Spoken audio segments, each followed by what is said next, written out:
Hello, and welcome to Adventures with ADHD, where I speak to fabulous neurodivergent people about all sorts of things. And today I'd love to welcome Gemma Hentsch. Hi, Gemma, how are you doing? Hi. I'm doing pretty good, thank you. Thank you very much for Good, having me. good. Yeah, you're very welcome. I'm so glad to have Gemma with us today because we're going to talk about all things gender, neurodivergence, and everything in between, and also the current climate around gender at the moment too. So, Gemma, thank you so much for being here. Can you introduce yourself? Tell the viewers, the listeners, who you are, what you do. Okay. I am a woman, I'm trans, and I'm a lesbian, have ADHD, I have autism, I have anxiety, depression, and also I'm chronically ill because I have fibromyalgia, to give the full things. I I basically grew up wanting to be Doc Brown, was my kind of role model from Back to the Future. And Walter Bishop from a show called Fringe. Right. Okay. So a few idols there. Yeah. And tell me why Doc Brown. I mean, what a character. It was somebody who was just like, they saw the world in a different way. They were surrounded by people who just didn't. And I think that also ties back to the whole not knowing what was going on, the undiagnosed neurodiversity. See somebody who could cut through the world and understand things and be or also be fixated on certain solutions, not necessarily seeing the wood for the trees and things like that, but that focus and that ability to change the world.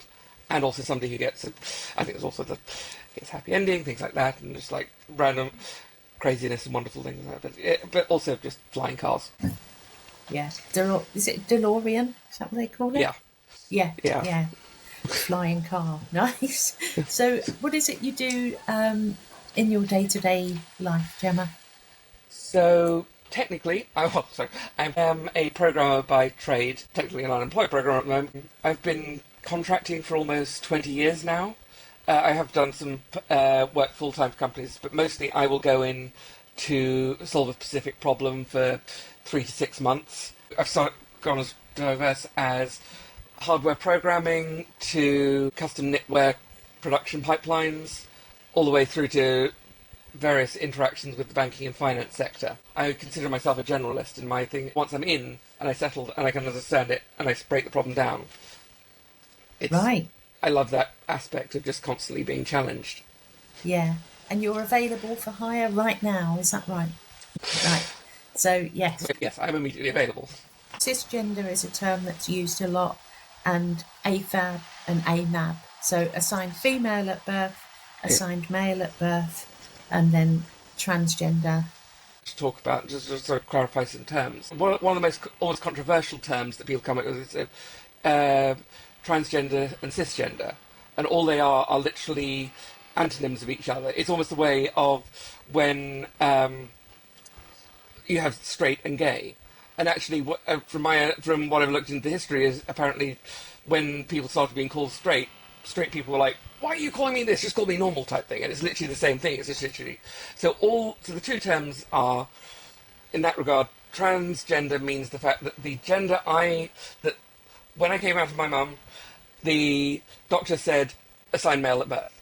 That's what the doctor said, and my gender identity as a woman does not match that. So and if you're cisgender, then your gender matches the one that that the doctor said when you came out of your parent. Yeah. If that Yeah. makes sense. Thank you. Yeah. So yes, as you just described. Yeah. Because that's one of the things that's not necessarily. There's a lot of people say, "Oh, it's always known." I mean, I am not intersex, but the number of intersex conditions that we think about in terms of biological sex, it's not as neat as it. Like anything biological, it's not neat. It's complicated and Absolutely. messy, and it's just you don't know. Yeah, Yeah. Because some arguments are around gender are you're either born male or you're born female, and that's it. But of course, like you said, it's not as simple and clear cut as that at all. And it's one of the wonders of the human body is. I always remember being told in biology class the fact that every human starts out with what we would term a female body in utero. And it's all the what we think of as the sex genes aren't even the sex genes. They're just, all the Y chromosome is it produces a couple of doses of testosterone in utero. And that's the only thing it does. Nothing else. So I don't know if that's going into too much detail or not, but it's just like the whole aspect I of... think it's really useful, I think, because it's not, some people think it's clear cut, and it really isn't, is it? I mean, it's... somebody pointed out the other day, so we think about, like, in terms of surgery, so it's like what we call gender confirmation surgery. One of the largest amounts of gender confirming surgery that happens is cis men who have gynecomastia, which is where 1 in 10 men has more breast tissue growth than is normal. And that is a gender confirming surgery because it makes them feel more happy with their gender. And it's actually happening on cis people.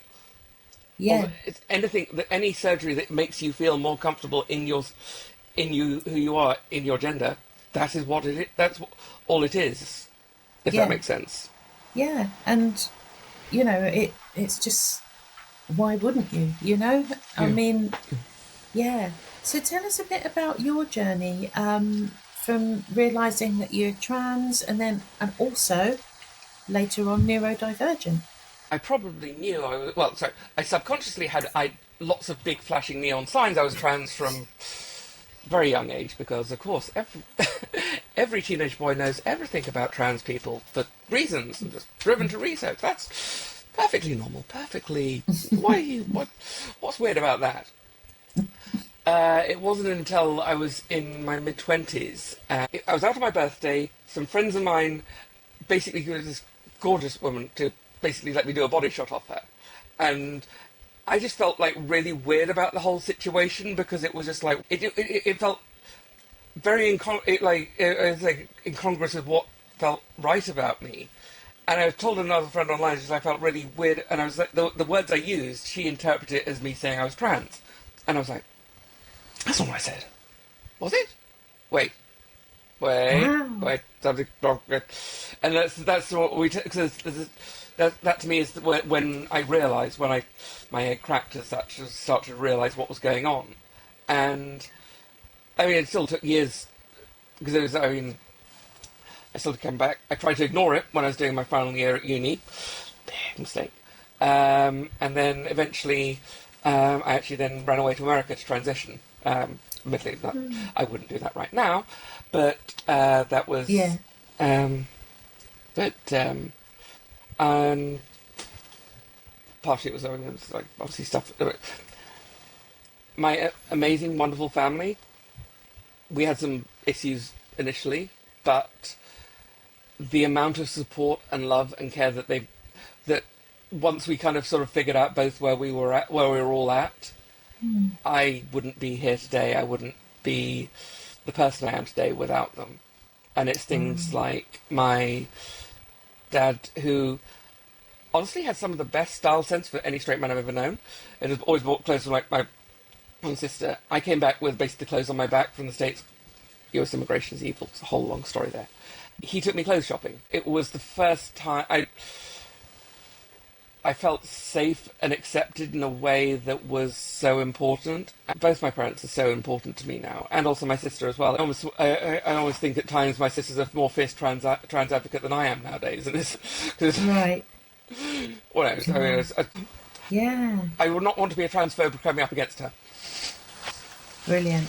And that's amazing that your family is so supportive, and you said you wouldn't be the woman you are today without them. So that's lovely to hear, because not everyone has that sort of support, do they? Yeah. And it's something I feel so lucky with, but also so sad, because I'm like, I think of the number of people around me that don't have that support, and I just sort of see it with the battle scars it's left on people, and also just like the lack of ability that people have just to be the lack of safety net, the lack of, and it's just like particularly, it's almost even more now so because I think I'm now officially classified as a trans elder. I don't know how I'm not, I don't know, but I mean, I transitioned in 2008. I'm also in my, sorry, I've forgotten how long I am. 43? Yeah, so basically I'm beating the odds as such, so I'm here, I'm functional, and therefore, like, I'm meant to be like a sort of, I'm a responsible adult of the community, and I'm like, no. How do you feel about that? If I think about it, I'm, oh my god, the fear. If I hear somebody's messing around, if people need help, then I'm like, oh no, wait, fuck that. I will go full mama bear with it. Right. Yeah. Yeah. Cool. I had a therapist a few years ago who I didn't get on with, and one of the things was he tried to equate stuff too much to his understanding of gender. So I was talking about my issues around anger and things like that, and he kept sort of trying to relate them to maleness, and it was like, it was so alien to me, because to me it's always come from a defender, a mama bear. It was one I sort of. That's why the phrase made me think about it, was being a mama bear. I think there's an element there of we're talking with us. It's It's not so much self-acceptance, but it's like self-confidence, self-love, and things like that. Being able to see that, oh, I should care about myself as much as I care about other people. But there's something I have to work on. Absolutely. Yeah. And so there's a few intersections as well, being autistic and ADHD. So how did you come to realise you were autistic and ADHD as well? So it wasn't until lockdown that I started realising, and I actually was watching other women talking about their experience of autism, and I realised the fact that the masking that I have been doing my entire life, and that I both enjoy it but also am drained by. Oh, wait, am I? The whole idea of like any concept of terms around high functioning and things like that is like, oh no, I'm just very good at like, and I was just like thought back to so many social encounters where I just couldn't deal with things, or I would find a way to do it through, but it was just like I couldn't process things. And so, okay, full honesty, I have not actually been formally diagnosed with autism, because when I got my ADHD assessment, we basically had like a 2-minute conversation. Would you also like the autism assessment? And I was like, is there any doubt? Yeah. Yeah, and I'm glad you said that, because I always advocate for self-diagnosis as well, because as we know, diagnosis can be a privilege. It can take years.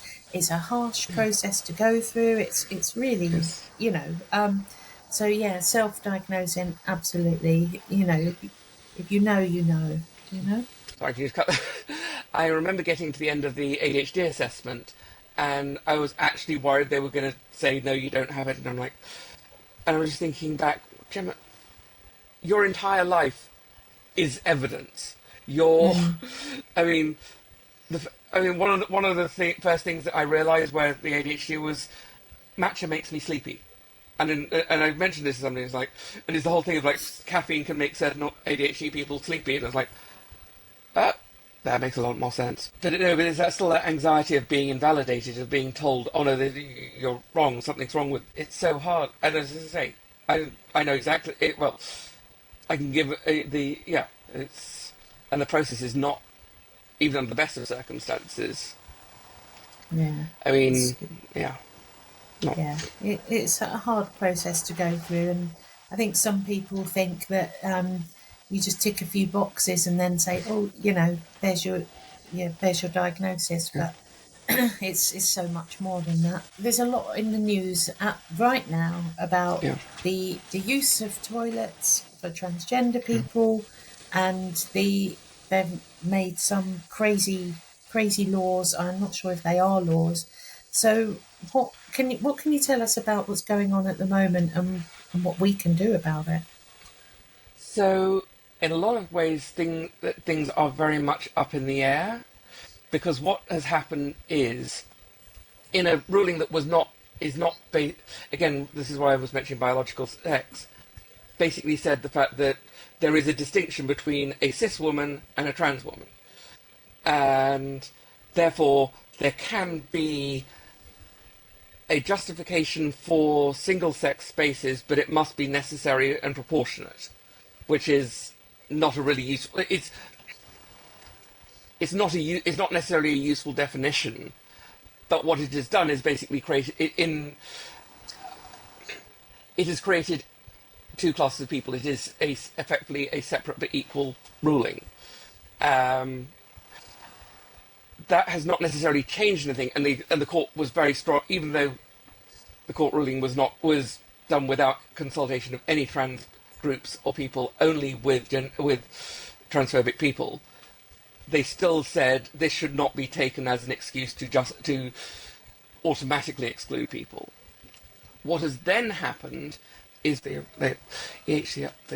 Equalities Commission is currently headed up by somebody who has been openly transphobic for years, and has actually said in the interim guidance that trans people should be banned from all single gender spaces, which is bathrooms, locker rooms, anything else like that.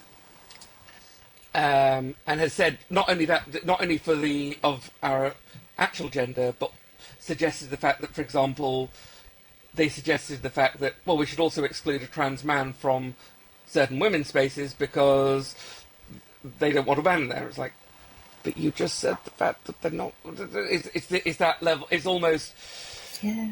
And so, on the face of it, what the Equality Commission has said is, and this has also been backed up by the Labour government, who has already been openly transphobic, both in terms of Keir Starmer himself and also especially Wes Streeting, but I can go back on that, has the implication to exclude trans people from public society. Because if you can't use a bathroom, you can't go out. Yeah.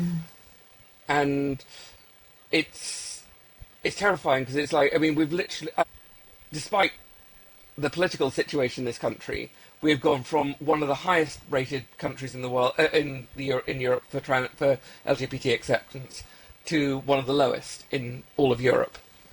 Gosh. And also, it's not just affecting trans people, it's anybody who is considered insufficiently gendered, or in the way that is appropriate. It can be subjected to these rulings, and it's also given permission to people to be horrific. Yeah. Yeah. I mean, so, and it's almost a case of somebody said, there was, to take the most simple thing, not that I'm a pub crawl person, but if you wanted to do a pub crawl, and you would basically need to call up every single pub to know, if you have trans people, to know, would you actually be able to go, which pubs are safe and which pubs are not, because at the moment, you don't know.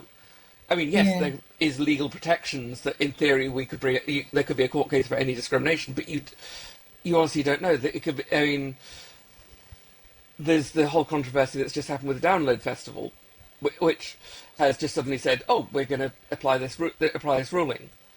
There was a recent case with one of the sauna, like, obviously in Brighton there are multiple types of saunas, but the primary type of sauna where basically put out a trans exclusionary policy for one of their women-only events, and they even then they haven't necessarily addressed it properly. But this is the trouble. We are, as trans people, we're suddenly living in a world of minefields, because we don't know. I mean, as I say, I feel mostly safe living in Brighton, and I probably would be safe in most of London. But beyond that, where is safe? Where do I? I mean, what do I mean? And I just don't know. And it's not just a matter of where I have the legal right. Where is safe for me to go? Yeah, yeah. And how, you mentioned the word terrifying. How else has this whole thing made you feel? I know the fact that that there are certain people who want people like me to feel defeated and crushed. I almost don't have that luxury. I've just got to keep. It's if we roll over, then I mean, I always think about each generation of trans people and almost being in awe of it is like, I mean, what like the trans people before me were like very timid, like we got our own spaces, and then like I got the ability to have some confidence because they built things, and then I sort of see trans people of this like the Gen Z, like the younger people, are like, oh my god, these people are so amazing and confident, and I'm in awe of that, and it would feel like I'd almost be like, I mean, I know the fact that these people will never win, in the long term. But do I want to live in a world where the next generation is more scared of being trans than I was when I came out? Do I want what's that? Well, I feel like I mean, I know there's an element of me not necessarily thinking about my own safety there, but I'm thinking about everybody. I find it easier to be proactive when I'm thinking about everybody like me rather than necessarily me, because, as I say, it's the way our brains work. It's easier to think about, but and it's just, I don't know. I don't get. I mean, I don't get it. I think that's the hardest thing to do. Is like it's. I think I used to be a lot more optimistic about the world. I mean, as I say, I know the long term. I can look at historical trends and things like that, and have long term optimism and things like that. But at the same time, to see so much mask off hatred, I mean, and again, it's not just the trans community. There's always will be. These people will always go after the most vulnerable group. It will be everybody else queer, everybody else different. Also being disabled, we're also coming up disabled people as well. Yeah. It's just, I don't know. Yeah. It's never give up, never surrender. No, absolutely, and they won't win. I mean, just what really has shocked me is how easily people are drawn into this fear-based stuff, and I just think, God, can you just open your eyes? You're being manipulated by these transphobes, and you're playing into their hands, and I'm like, I want to shake them all. Yeah. I mean, there's been some amazing people who've done some very good talking about people who've come back out of the transphobic, almost cult, they're using the term like cult behaviour, because it's literally the way it almost isolates people and to create. But but I think that's the trouble. Is it's so? I mean, I think back to, I suppose the closest I come up to is obviously during the noughties. Obviously, I got slightly. You get into the level of cultural Islamophobia that was like pumped into our brains and things like that. And I remember thinking, oh, I kind of like people like Geert Wilders, because he was like, seemed to be standing up for religious extremism, and I was on the whole anti-religious extremism thing. And obviously now I'm like, oh my god, what the fuck was I thinking? I mean, that's like the most embarrassing political but that's the trouble is, it's very easy to fall into these patterns and fears. Yeah. And it can be hard to unwind them. But at the same time, I think there's always the chance for people to be better going forward. Absolutely, and to kind of wake up and think, oh, hold on, that's not me. I'm a good person, actually, and I do recognise that we're talking about human beings here, and that's what I wish people would realise, that we're all human beings, you know? Yeah. Oh, makes me sad and angry all at once. So, I mean, thank you so much for coming along. We'll finish off pretty soon. But I know you wanted to talk about how you're a woman in the tech world, and to kind of touch on the privilege that you feel about that. I have been working as a developer for 18 years. I've worked with other women in back-end development for 6 months of that time. That is how exclusionary, how unwelcoming the tech industry is to women. And I worry. it's one of the, it's, I mean, I remember I was actually running a team, was actually the one time I did full-time work. And I mean, I had this feeling of like, I wanted to bring more women on board and like recruit. But I was always like, would I want to bring them in this company? And I mean, admittedly, I reflect on that myself, is the fact that what did I need to do more to make this feel less like a boys' club? Admittedly, I was currently also dealing with the fact that was my fibromyalgia kicked in and I was overworking myself. But fundamentally, I think there's an element of, I term it inside my head, the trans tech privilege for women and feminine people, is because we essentially get to stealth our way into the tech community. We always get to be further in our careers before the misogyny starts actively affecting us. And I think I'm thinking quite a lot about how do I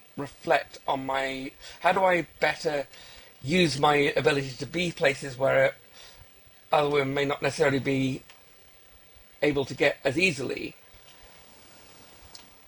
to better create those spaces. And it's hard. Sorry, I'm trying to avoid going into a whole self-critical analysis of all of my entire working life, of all the places I could have done better. And it's like, no, I am where I am. I know what I now know. How can I better support women and all other minorities within tech spaces to create better spaces? And it's still something I'm trying to figure out, but also at the same, there's a few areas I've had working on. Well, one of my ideas actually I did in the pre-pandemic era was a thing called Code Brunch, which is literally just getting basically anybody who was not privileged in tech spaces. We just literally go meet up places like Alcampo or things like that, where it was basically an evening brunch, but it was just basically my thought was, we've all got projects we want to work on or ideas. There's good food options. It's relatively quiet, but also we can communicate and support each other. And unfortunately, it's something that's fallen by the wayside, but it's something I'm actively trying to get back into, because I want to try and create those space. I want to try and help create spaces where I can do, and again use that privilege where I can do to knock down doors or just create better spaces. And I mean, it's also things like, and I was also thinking a lot about the job hunting thing as well. Is anytime I meet a woman or other feminine person in tech, or other minority person in tech, and they're looking for work or things like that, it's like, I will always try and grab their CV, so if I see, I can't guarantee, but like, a lot of recruiters are annoyed by me type thing, or they know who I am type thing, so if I hear or see anything, that at least I hope I can filter through. And I'm just always trying to find these ways of providing the networking and the infrastructure. Yeah. At least that's what I hope to do. But yeah, it's work in great. progress. Sounds like it sounds like you care and you want to help others, which is commendable. Yeah. Fab. Was there anything we haven't covered that we said we were going to? Is there anything you want to say? We did mention the word misconceptions. I guess that was around gender. Yeah, I think there's something in it. The fact that it's, as I say, the reason I'm mentioning the biological sex thing is the phrase I like using is there is no meaning that we would use. Sorry, it doesn't mean it means something, but doesn't mean it's not it's a description, not a categorization. There is no. If you took a trans man here, and you said here is a cis man, there is no category that you can define that will exclude all trans men and not exclude some cis men. Because and there's partially to do with things that are under intersex issues, but also it's a case of talking about biology, I've been on hormones for since over 17, 18 years. You could take any tissue anywhere in my body. you could look at it under a microscope, and there is no skin cells, fat cells, anything. You could tell the difference between that and a cis man, but you wouldn't be able to tell that difference because my body has reacted to the hormones the way that our bodies work and produced massive physiological changes. So the idea that I am a biological woman in the fact that my biology matches other women. Yeah, yeah. But I think it's just like, I think there's so much stuff, there's so much fear around things, put on things. And it's just like, and I think about trans youth, who are obviously like one of the most targeted people, and that was why I mentioned Wes Streeting, because he is continuing this horrific ban on puberty blockers, because all the puberty blockers have been used for decades for cis youth, and they are safe. They do not. And for trans youth, they can be life-changing in terms of even the most simple thing. People sort of like upset, like some of the creepy sort of like talking about top surgery for trans mass people. But if people get puberty blockers, they don't need top surgery. All this obsession with irreversible changes isn't necessary because the irreversible changes don't happen. Did you just say no? Did you just say that puberty blockers are used for cis people as well? Yes. Well, that's what they were developed for anybody who had what's known as precocious puberty. That's what they were developed for. And it was only later that they were then also used, and they're still used. So basically, so anybody who's going through puberty, like 8, 9 type thing, obviously they don't want to be going. And they take them until when is appropriate for puberty type thing. And it's the same thing. What's happening? All it is doing is it just pauses the process. Yeah. So it's about control, isn't it? People trying to take control of other people's lives. And it's just not okay, basically. I mean, it's shocking and sickening, I think. As I say, I think it comes from fear and not understanding. Absolutely. People who are fearful, they try and control other people, and it's this.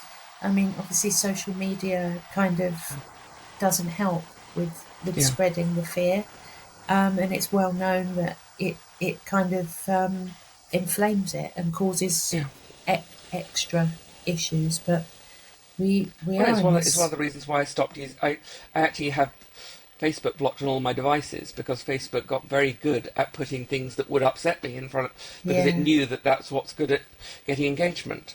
But even things like, as I said, even LinkedIn's starting to do that now. And it's like, and it's just... Yeah, because people don't... I don't think people realise that that's how Facebook is set up to kind of get you to click on the stuff that upsets you, and that's basically how it's made. You know? Yeah, it's crazy. It's like it's. I mean, there's so many other issues, but in terms of what it's done, in terms of creating this division and this.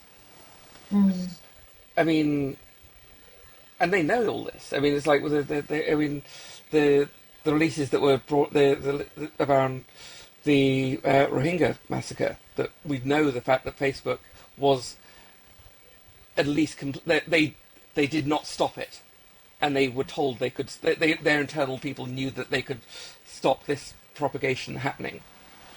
Gosh, that's because they were able to, and that's. I mean, I think that's the saddest thing. I used to have this idealistic thing that that we couldn't fight wars between people who were two sides who had social media. I thought wouldn't work, because I thought, how can you allow, if you can see where your country's bombs are falling and the chaos it's causing, wouldn't the war end that day? And that hasn't, and to see it happen and to be proved so wrong, I think is disheartening. But I think that's the trouble is that people are very good at manipulation and also showing people what they want to see. Yeah. All right. So to finish off, you mentioned earlier, there is hope, and Yeah. things won't stay like this. So, what messages or advice have you got for other trans people that are feeling scared and confused at the moment?